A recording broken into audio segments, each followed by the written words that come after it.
Hello again, everyone. Edwin Learnard back once again. In this YouTube astrological segment, I'm going to be dissertating and talking about Chiron in major adverse aspect to Uranus in the natal horoscope. As most of you know, Chiron is associated with the wounded healer. It represents an area in our charts where we often can accentuate or emphasize with others, but we often have difficulty helping ourselves in this area. And I believe a lot of it is attributed to the fact that we're expending so much energy and time helping others in this area that we often neglect ourselves. Now, Chiron is perceived and seen as a planetoid or asteroid by most people.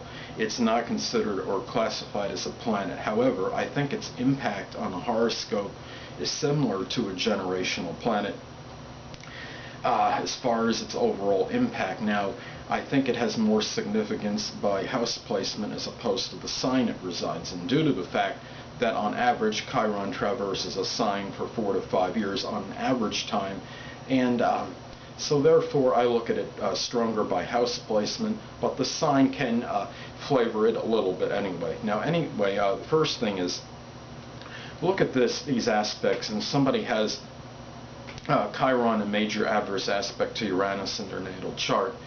It could indicate that perhaps this person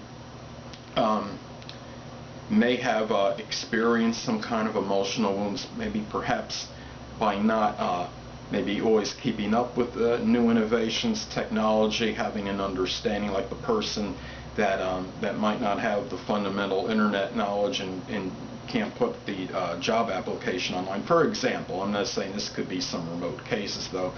Now, or it could be the opposite. Maybe this person has some revolutionary, radical ideas that aren't always accepted by others, and may have experienced some kind of emotional wounds connected with that, or some kind of despondency or hurt. Now, it almost it makes me think of someone that told me one time. They were talking. Someone was talking to me one day about eradicating some kind of disease, and they said, well, the problem is if you took such and such, it may kill the person, but it may eliminate it though completely from the system. And when I heard this idea, it kind of made me think of maybe that, like, now when I'm thinking about that thing that someone was telling me, it makes me think of these aspects maybe to some degree, and that this could be kind of like maybe some people with these aspects kind of might have these radical ideas, but they're not necessarily accepted by other people. This could be somebody that may experience some wounds that are emotional wounds connected with rebellion, maybe a strong need for independence, or maybe this person felt that their independence was constricted or held suppressed or held back to some degree. This could be somebody that may with the conflict with Uranus and Chiron, this could be a person that might have some kind of experience some kind of upheavals or unanticipated events or changes in their lives that may have maybe played a role in their emotional wounds.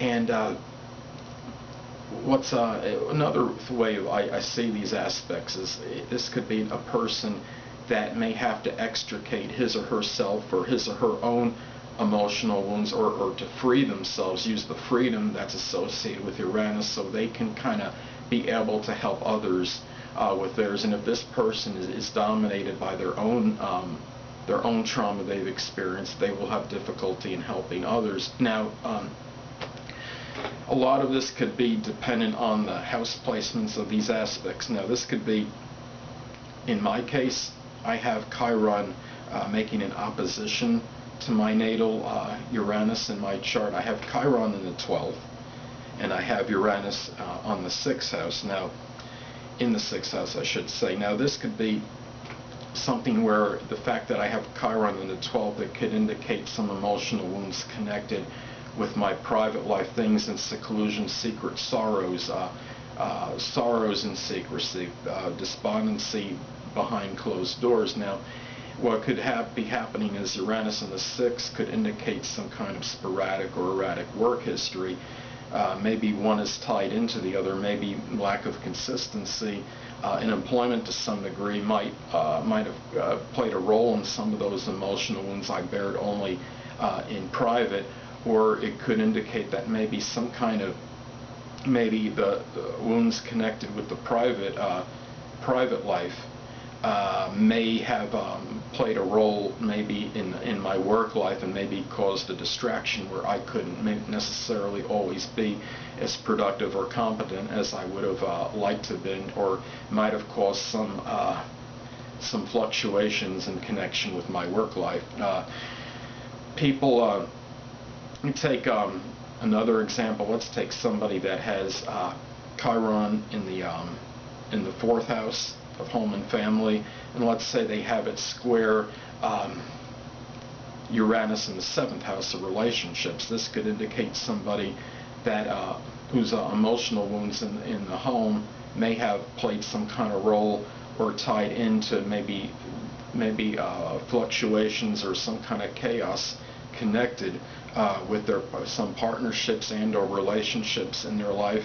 Or it could indicate that maybe some fluctuations or unanticipated changes in their relationships might have caused some kind of problems in their home or domestic life to some degree, some emotional wounds associated with the home and family. Well, anyway, people, that'll conclude this YouTube astrological segment for Chiron in major adverse aspect to Uranus in the natal horoscope. Stay tuned next time, where I'll be talking about Chiron conjunct Neptune in a natal chart. Two things I want to get with you on before I head out. Firstly, the stars may impel but do not compel. And secondly, never isolate any single astrological element, aspect, planetary placement, position, configuration, influence, or what have you, and make an analysis of a person, astrologically speaking, based on this alone, because a person astrologically is the sum of all their components in their natal chart, and not just one. Until next time, people, stay well.